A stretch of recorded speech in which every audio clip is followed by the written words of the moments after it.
Ce soir, on verra avec étonnement que les chevaliers du Moyen-Âge pouvaient mal réagir lorsqu'on déclenchait des tempêtes sur leur terre.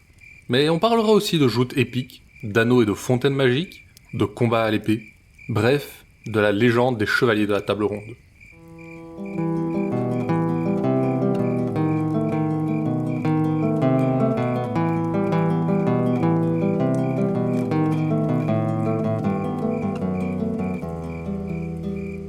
Vous écoutez Contes des Soirs Perdus, l'émission qui vous fait découvrir les contes et mythes que vous ne connaissiez pas encore et vous replonge dans ceux que vous aviez peut-être oubliés. Cette semaine, on se plonge dans un récit du XIIe siècle qui nous raconte les aventures de Sir Yvain, le chevalier au lion.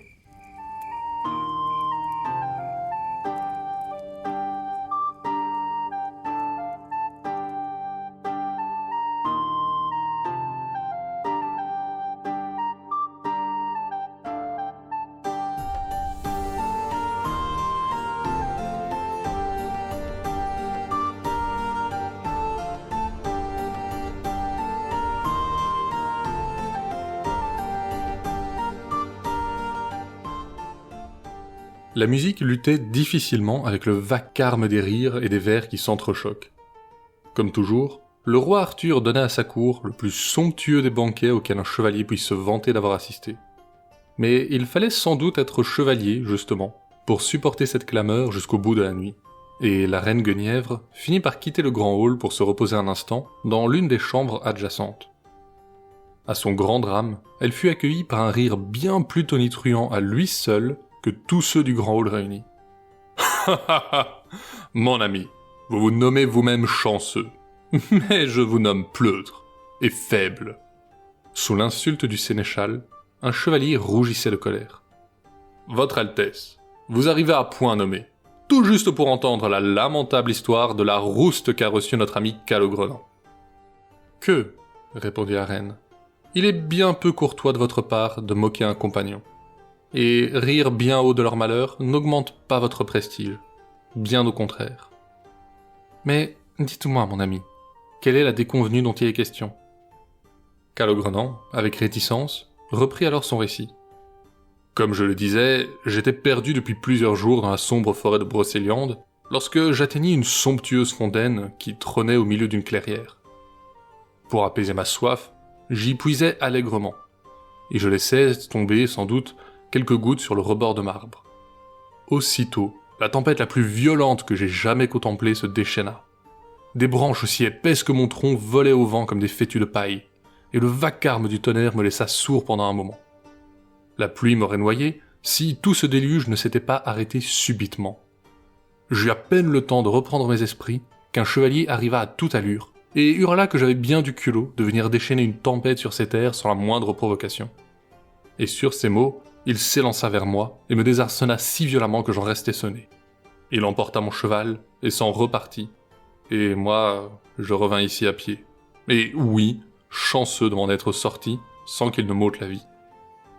Ce fut alors Yvain qui reprit la parole. « Cher cousin, je refuse de tolérer qu'une telle insulte reste impunie. J'irai venger votre honneur si je peux, ou je mourrai en essayant. » Vous avez bien du cran, ici, à l'abri de ces murs et échauffé par la boisson. On verra ce qu'il en sera quand le temps sera vraiment venu de tirer les armes. Assurément, on vous verra trouver quelques prétextes pour ne pas livrer bataille, et peu vous importera alors l'honneur de votre cousin. Yvain aurait pu, à ces mots, provoquer le sénéchal en duel sur le champ, mais une telle dispute devant la reine n'aurait rien donné de bon, et il s'en alla. Cependant, plus tard dans la soirée, quand l'histoire arriva aux oreilles du roi, il déclara qu'il irait en personne demander réparation à ce mystérieux chevalier, et que tous ceux qui le désiraient pourraient l'accompagner. Yvain sut tout de suite que demanderait l'honneur de combattre, et que le roi accorderait ce privilège à son sénéchal. Mais il ne supportait pas cette idée, si bien que lorsque la nuit fut tombée, il s'équipa seul, sella son cheval, et partit vers la fontaine.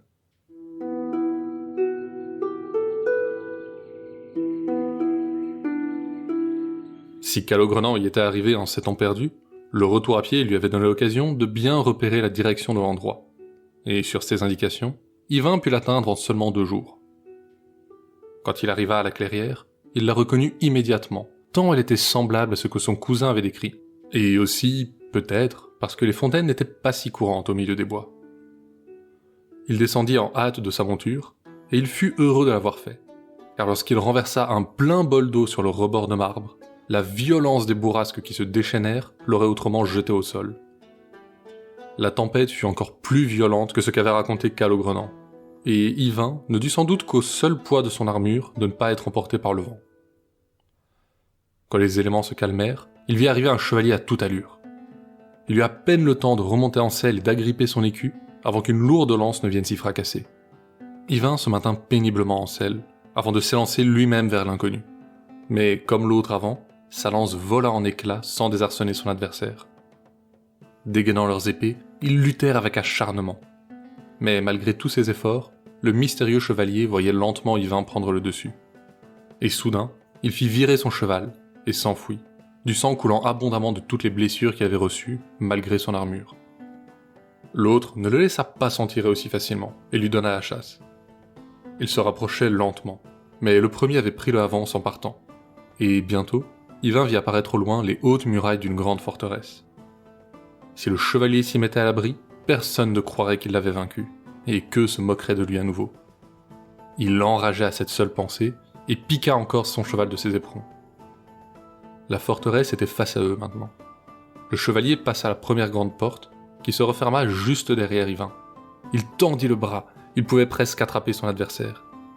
Mais la seconde porte se referma, tombant si violemment qu'elle décapita sa monture. Le chevalier disparut de l'autre côté, et Yvain se fracassa au sol. Désolé pour son destrier, il se releva péniblement. Mais aucun son ne lui parvenait à travers l'une ou l'autre porte. Il resta là, épuisé, dévasté d'avoir laissé échapper le chevalier. Un temps interminable passa sans que personne ne vienne lui ouvrir. La peur le tenaillait désormais, car il était prisonnier d'un château ennemi, dans lequel s'était réfugié un chevalier qui l'avait mortellement blessé. Mais alors que ses pensées montaient dans son esprit, une petite porte qu'il n'avait pas remarquée s'ouvrit subitement dans le mur, et une jeune femme en sortit. « Seigneur, êtes-vous bien sire Yvain ? »« Oui, c'est vous, je vous reconnais. Sachez que je suis la seule amie que vous trouverez dans ce château, car vous venez d'en abattre le seigneur. Pendant qu'il se mourait de ses blessures, ses chevaliers restaient à son chevet, mais maintenant, ils vont venir vous chercher, et n'espérez pas échapper à la mort. Moi seul vous aiderai, car un jour, il y a longtemps, je m'en vins à la cour du roi Arthur, où personne n'eut plus que du dédain pour moi. Vous, en revanche, vous m'avez traité avec respect, et avez parlé pour moi au roi. Alors, tenez, prenez ceci et suivez mon conseil. Quand ils viendront vous chercher, ne bougez pas, car ils ne pourront ni vous voir, ni vous entendre. » Et elle lui remit un anneau orné d'une pierre verte, en lui disant de le porter avec la pierre vers l'intérieur de sa main. Elle repartit en hâte, et referma la petite porte derrière elle. Quand, en effet, les chevaliers arrivèrent, quelques instants plus tard, ils ne virent rien d'autre que la carcasse du cheval. Ils fouillèrent l'espace de fond en comble, mais ne trouvèrent personne. Finalement, sans comprendre par quel tour le meurtrier de leur seigneur avait pu se volatiliser, ils retournèrent à l'intérieur pour préparer les funérailles. Mais comme ils n'ouvrirent pas la grande porte, Yvain restait prisonnier de la forteresse. Et il resta là, puisqu'il ne savait pas où aller. Quelques heures plus tard, on ouvrit enfin la porte extérieure. Le chevalier s'apprêta à saisir cette occasion de s'enfuir, quand il aperçut le cortège funéraire. Il se dit qu'il serait courtois de rester pour saluer son adversaire une dernière fois. Il se tapit contre le mur. Tous ceux qui précédaient le cercueil avaient l'air accablés. Mais suivant le corps, il vit passer une jeune femme dévastée par le chagrin. Elle pleurait abondamment, s'arrachant les cheveux et se griffant le visage. Pourtant, même dans cet état, elle gardait une beauté stupéfiante, et Yvain en fut si troublé qu'il oublia de s'enfuir. Bien plus tard, après la cérémonie, Yvain profita de l'anneau pour s'introduire dans le palais, et se mit en quête de la jeune demoiselle qui l'avait aidé. Il la trouva alors qu'elle entrait dans sa chambre, et se précipita à sa suite. Après avoir vérifié qu'ils étaient seuls, il retira l'anneau. « Sire Yvain ? Que faites-vous encore ici ? Pourquoi n'avez-vous pas profité de la procession pour vous enfuir ? Quoi ? Et quitter le château où se trouve mon aimé ? À quoi bon revoir le ciel, quand je serai privé de mon soleil ? La dame de ce château a pris mon cœur, et je suis donc retenu ici avec lui. » Seigneur, je ne saurais trop vous recommander de partir sur le champ. Madame aimait son mari de tout son cœur, et ne souhaite rien de plus que votre mort. Elle ignore votre nom, alors s'il vous plaît, partez sans qu'elle ne l'apprenne. » Mais Yvain ne voulut rien savoir. Il pria tant la demoiselle qu'elle finit par accepter de parler à sa dame, si il acceptait de se cacher en attendant qu'elle le fasse. Le lendemain, quand elle fut aux côtés de sa maîtresse, elle lui dit « Madame, vous souffrez ardemment de la disparition de votre mari. Et vous avez raison. Lui seul était assez brave pour protéger votre fontaine. Qui le fera maintenant qu'il est parti ? Aucun de vos chevaliers n'est assez brave pour s'en charger, vous le savez. Désormais, un homme seul peut nous mener un siège, faire trembler nos murs et coucher nos arbres. Un homme seul suffit à détruire nos récoltes si cela lui plaît. Vous devez trouver quelqu'un qui protégera votre fontaine. Et cela ne peut être l'un de vos chevaliers. Quant à attirer un homme valeureux pour le soumettre à cette tâche, je ne vois pas ce qui pourrait l'en convaincre. À moins que... À moins que quoi ? Demanda la dame qui, malgré son chagrin, voyait bien que la jeune femme avait raison. À moins que vous lui donniez votre main. Offrez vos terres, et vous-même, à celui qui aura la volonté de défendre les deux. La tâche est ardue, et nul ne s'y attellerait sans avoir à défendre ce qui lui appartient à lui-même. À ces mots, la dame entra dans une furie qui aurait fait pâlir un dragon. L'idée de se remarier lui était si odieuse qu'elle hésita un instant à ordonner qu'on enferme celle qu'il avait suggérée. Mais la gouvernante n'avait pas peur. Elle connaissait sa maîtresse. Cette réaction, elle l'avait prévue. Et comme elle l'avait prévu aussi, les jours suivants, sa colère s'apaisa, et elle commença à nouveau prêter l'oreille. « Bien, » fit-elle à l'aube du 3e jour. « Tu n'as de cesse de me répéter que mon devoir est de trouver un valeureux mari. Mais si je devais me remarier sur ton conseil, il faudrait que je choisisse un prétendant encore plus valeureux que mon défunt mari. Eh bien soit, si tu trouves dans le monde un homme qui n'est pas à rougir en comparaison de mon aimé, je le prendrai pour époux. Cette promesse, je te la fais le cœur léger, car je sais que Dieu ne vit jamais naître un homme plus brave que celui qui régna avec moi sur ces terres. » Cette réponse était exactement ce qu'attendait la demoiselle. « Ah, madame, je suis heureuse de vous voir à nouveau entendre raison. Mais dites-moi, cette promesse, me la faites-vous pour de vrai ? Épouseriez-vous un prétendant qui soit plus valeureux que feu votre mari ? Je te le jure sur tout ce que j'ai de plus cher. Trouve un tel homme, et je l'épouserai, même s'il s'agit d'un simple chevalier errant. Maintenant, va, ne m'importune plus, car cet homme n'existe pas. Je me retire, madame, mais laissez-moi d'abord vous poser une question. Lorsque deux de vos vassaux combattent en duel, lequel déclarez-vous le plus vaillant ? Eh bien, celui qui remporte la victoire, bien sûr. Et lorsque votre mari revint au château, couvert de terribles blessures, c'est bien en duel qu'il avait été vaincu. Oui. Alors, le chevalier ayant vaincu votre mari est bien en effet plus vaillant qu'il ne l'était, puisqu'il est en vie, alors que votre mari est mort. Et quelle chance est la vôtre, car celui-là n'est pas un simple chevalier errant. C'est sire Yvain, de la cour du roi Arthur, compagnon de Gauvin et fils du roi Urien. À nouveau, la demoiselle essuya la tempête. Mais à nouveau, la colère de sa maîtresse se calma, et chaque jour, elle laissait un peu plus sa gouvernante lui conter les nombreux exploits de ce sire Yvain, et se sentait de plus en plus d'inclination à lui offrir sa main. Pendant tout ce temps, Yvain, lui, restait caché, et ne se doutait pas des machinations de la demoiselle. Il n'imaginait pas qu'elle pourrait faire plus qu'acheter sa grâce auprès de la dame, et ne voyait aucun espoir dans son amour. Il fut donc des plus surpris lorsque la demoiselle arriva d'un matin dans la chambre où il se cachait accompagnée de serviteurs chargés d'étoffes. Ils lui firent des habits dignes d'un roi et l'emmenèrent face à la dame, qui le reçut bien plus courtoisement qu'il n'avait osé imaginer. Ils discutèrent longtemps ensemble, et quand les deux émergèrent de la salle où ils s'entretenaient, la dame annonça à tous ses vassaux présents que leur noce aurait lieu le soir même. D'abord abasourdis, et franchement furieux pour certains, les nobles chevaliers rassemblés au château virent bien vite qu'avec l'arrivée de ce nouveau mari, s'envolait pour eux le risque de devoir un jour défendre la fontaine. Et puisque, comme l'avait bien dit la demoiselle, aucun d'eux n'avait assez de courage pour la tâche, ils en furent ravis. La dame et sire Yvain furent en effet mariés le soir même, mais leur lune de miel fut de courte durée. Dès le lendemain, des messagers rapportaient l'arrivée prochaine du roi Arthur et de ses chevaliers à la fontaine. On vêtit Yvain d'une toute nouvelle armure, aux armes de sa dame, et il se mit seul en route vers la clairière. Quand arrivèrent les chevaliers du roi Arthur, il les attendait. « Cette fontaine a le pouvoir d'apporter le chaos et la destruction sur ces terres. Celui qui voudra y boire devra d'abord batailler avec moi. » Aussitôt, le sénéchal s'avança. « Votre Altesse, laissez-moi le privilège de montrer à cet insolent ce qu'il en coûte d'insulter un membre de votre cour. Sir Yvain s'en serait probablement chargé, je n'en doute pas, s'il avait eu le courage de nous accompagner. Mais, comme beaucoup, il a plus de bravoure dans la langue que dans le bras. Si vous voulez vous battre, battez-vous, mais ne gaspillez pas votre salive à calomnier ceux dont vous ne connaissez pas les raisons de l'absence, » répondit Gauvin en entendant insulter son ami. Le roi acquiesça, mais laissa tout de même qu'eux se préparer pour le combat. Quand ils furent prêts, les deux chevaliers s'élancèrent l'un vers l'autre de toute la puissance de leur destrier. Aucun des deux ne rata son coup, mais chaque lance ne trouva que l'écu de l'autre.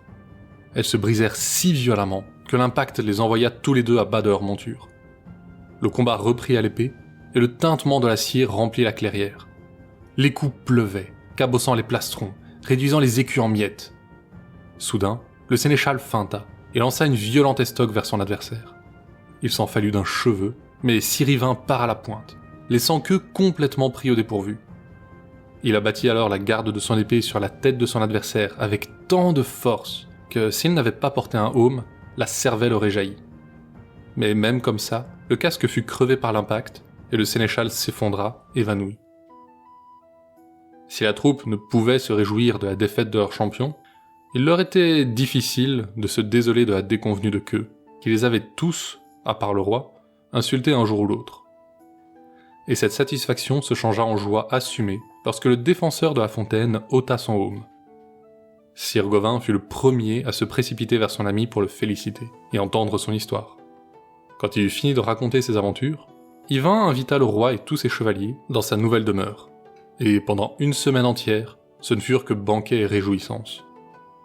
Mais vint trop tôt, pour Arthur, le temps de rejoindre Camelot, et pour ses chevaliers de l'accompagner.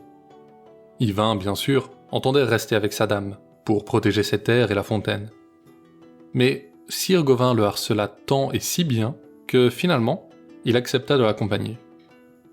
Il alla voir sa dame pour la supplier de lui accorder un congé, et après une longue discussion, elle accepta. Mais pas sans condition.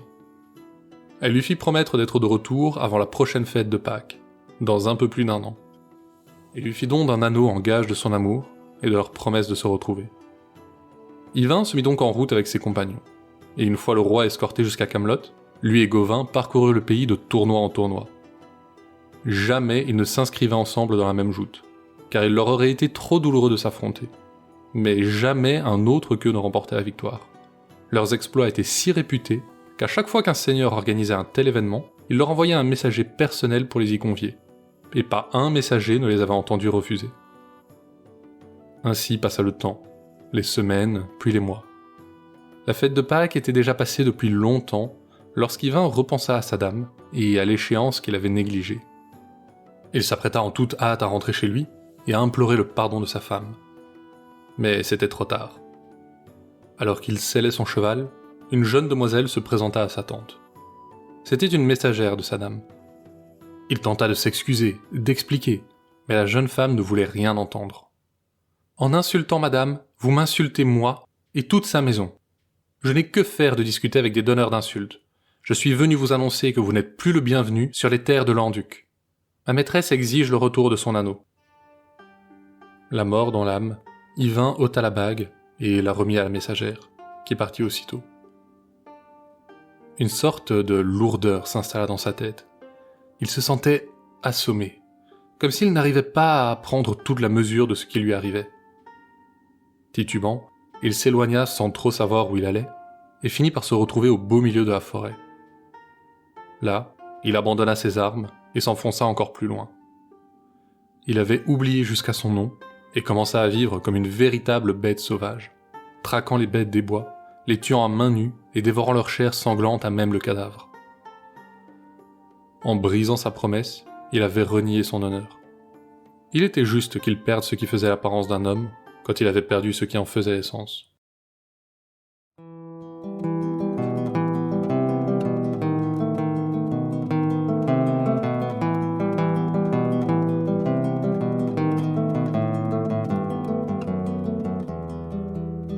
Si je vous dis fées, vous penserez à de petits êtres qui vivent dans la forêt, ou à de gentilles vieilles femmes qui changent des citrouilles en carrosse. Et certes, ce ne serait pas faux. Mais certaines d'entre elles n'ont pas que de bonnes intentions. C'est notamment le cas de la Fosserolle, une fée déchue particulièrement vicieuse. Là où la plupart de ses consoeurs ne se cachent nullement pour faire le mal autour d'elle, la Fosserolle est plus maligne. Elle prend l'apparence d'une innocente jeune orpheline vêtue de blanc.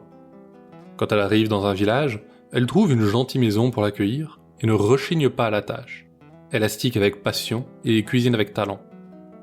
Une si gentille jeune fille, si travailleuse, il faut bien lui trouver un bon mari, n'est-ce pas? Et on lui en trouve un, évidemment. Mais juste après le mariage, au moment de la nuit de noces, la Fosserolle passe enfin à l'action. Elle se transforme en une énorme belette et se jette sur son mari, dont elle dévore jusqu'à la moelle. Après ça, bien sûr, la pauvre orpheline n'a pas le cœur de rester sur les lieux de son malheur, et elle repart vers un autre village.